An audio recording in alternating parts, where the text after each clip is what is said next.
ಬೆಳಿಗ್ಗೆ ತಿಂಡಿಗೆ ಏನು ಮಾಡೋದು ಅಂತ ಹೇಳಿ ಯೋಚನೆ ಮಾಡ್ತಿದ್ದೀರಾ? ಹಾಗಿದ್ರೆ ಇನ್ಸ್ಟೆಂಟ್ ಈ ರಾಗಿ ದೋಸೆನ ಟ್ರೈ ಮಾಡಿ. ನಮ್ಮ ಕಡೆ ಒಂದು ಗಾದೆ ಹೇಳ್ತಾರೆ, ಇಟ್ಟಂ ತಿಂದಂ ಬೆಟ್ಟಂ ಕಿತ್ತಿಟ್ಟಂ ಅಂತ. ಹಾಗಂತ ಬೆಳಿಗ್ಗೆ ತಿಂಡಿಗೆ ರಾಗಿ ಮುದ್ದೆ ತಿನ್ನೋಕ್ಕಾಗಲ್ಲ ಅಂತ ಹೇಳೋರು ಇರ್ತಾರೆ. ಆ ಥರ ಇರೋರು ಈ ಥರ ರಾಗಿ ರೆಸಿಪಿನ ಟ್ರೈ ಮಾಡಿ ನೋಡಿ. ಶುಗರ್ ಇರೋರು ಬೆಳಿಗ್ಗೆ ರಾಗಿ ಮುದ್ದೆನೇ ತಿನ್ನಬೇಕಂತ ಇಲ್ಲ, ಈ ಥರ ರಾಗಿ ದೋಸೆನೂ ತಿಂದ್ಬೋದು. ಇಷ್ಟು ಹೆಲ್ತಿಯಾಗಿರೋ ರೆಸಿಪಿನ ತುಂಬ ಈಸಿಯಾಗಿ ಮಾಡೋದು ಹೇಗಂತೇಳಿ ನಾನು ತೋರಿಸ್ತಿದ್ದೀನಿ. ಮೊದಲಿಗೆ 1 ಕಪ್ ರಾಗಿ ಹಿಟ್ಟನ್ನು ತಗೊಂಡಿದ್ದೀನಿ ಮತ್ತು ಇದಕ್ಕೆ 1 ಕಪ್ ಚಿರೋಟಿ ರವೆನೂ ಹಾಕ್ಕೊಳ್ತಿದ್ದೀನಿ. ಇವಾಗ ಒಂದು ಮೀಡಿಯಮ್ ಸೈಜ್ ಈರುಳ್ಳಿನ ಸಣ್ಣದಾಗಿ ಕಟ್ ಮಾಡಿ ಹಾಕ್ಕೊಳ್ತಿದ್ದೀನಿ ಮತ್ತು ಇದಕ್ಕೆ ಸಣ್ಣದಾಗಿ ಕಟ್ ಮಾಡಿ ಇಟ್ಕೊಂಡಿರುವಂಥ ಸಬ್ಬಕ್ಕಿ ಸೊಪ್ಪನ್ನು ಹಾಕ್ಕೊಳ್ತಿದ್ದೀನಿ. ಇಲ್ಲಿ 4 ಹಸಿಮೆಣ್ಸಿಕಾಯಿನ ಸಣ್ಣದಾಗಿ ಕಟ್ ಮಾಡಿ ಹಾಕ್ಕೊಳ್ತಿದ್ದೀನಿ. ಸ್ವಲ್ಪ ಕರಿಬೇವಿನ ಸೊಪ್ಪು, ಸ್ವಲ್ಪ ಕೊತ್ತಂಬರಿ ಸೊಪ್ಪು ಮತ್ತು ರುಚಿಗೆ ತಕ್ಕಷ್ಟು ಉಪ್ಪು, ಸ್ವಲ್ಪ ಅರ್ಧ ಸ್ಪೂನ್ ಜೀರಿಗೆ, ನೀರನ್ನು ಹಾಕಿ ಇವಾಗ ಮಿಕ್ಸ್ ಮಾಡ್ಕೊಳ್ಳಿ. ಇಲ್ಲಿ ನಾನೇನು ಸೊಪ್ಪುಗಳು ಈರುಳ್ಳಿ ತೊಗೊಂಡಿದ್ದೀನಿ ಅದನ್ನೆಲ್ಲ ಜಾಸ್ತಿ ಪ್ರಮಾಣದಲ್ಲೂ ತೊಗೋಬೋದು. ಸೊಪ್ಪನ್ನು ಜಾಸ್ತಿ ಯೂಸ್ ಮಾಡಿದಷ್ಟು ಆರೋಗ್ಯಕ್ಕೆ ತುಂಬ ಒಳ್ಳೆಯದು. ಹಸಿಮೆಣ್ಸಿಕಾಯಿನ ನಿಮಗೆ ಖಾರಕ್ಕೆ ಎಷ್ಟು ಬೇಕಾಗುತ್ತೆ ಅಷ್ಟನ್ನು ತೊಗೊಳ್ಳಿ, ತುಂಬ ಹಾಕ್ಕೊಳ್ಬೇಕು ಅಂತೇನಿಲ್ಲ. ನಿಮ್ಗೆ ಖಾರಕ್ಕೆ ಅನುಗುಣವಾಗಿ ಹಸಿಮೆಣ್ಸಿಕಾಯಿನ ಹಾಕ್ಕೊಳ್ಳಿ. ನೋಡಿ ಈ ರೀತಿ ಚೆನ್ನಾಗಿ ಮಿಕ್ಸ್ ಮಾಡ್ಕೊಳ್ಳಿ.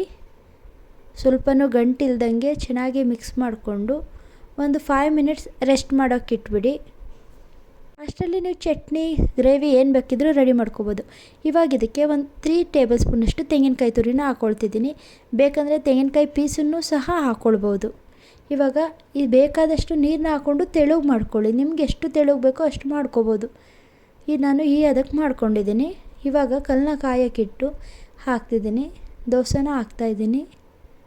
ನೋಡಿ ಈ ರೀತಿ ತೆಳುಗೆ ಹಾಕ್ಕೊಳ್ಬೇಕು.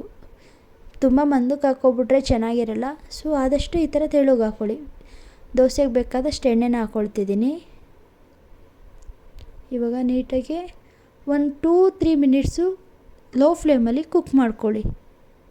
ಈ ಥರ ಕ್ರಿಸ್ಪಿಯಾಗಿ ಗರಿಗರಿಯಾದ ದೋಸೆ ಬರುತ್ತೆ. ಇವಾಗ ದೋಸೆ ರೆಡಿಯಾಗಿದೆ ನೋಡಿ.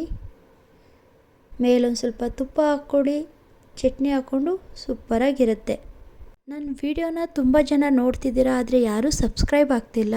ಪ್ಲೀಸ್ ಸಬ್ಸ್ಕ್ರೈಬ್ ಆಗಿ, ಶೇರ್ ಮಾಡಿ, ಲೈಕ್ ಮಾಡಿ. ಮತ್ತಷ್ಟು ವಿಡಿಯೋಗಳನ್ನ ಮಾಡೋದಕ್ಕೆ ನನಗೂ ಒಂದು ಸಪೋರ್ಟ್ ಸಿಕ್ದಂಗೆ ಆಗುತ್ತೆ.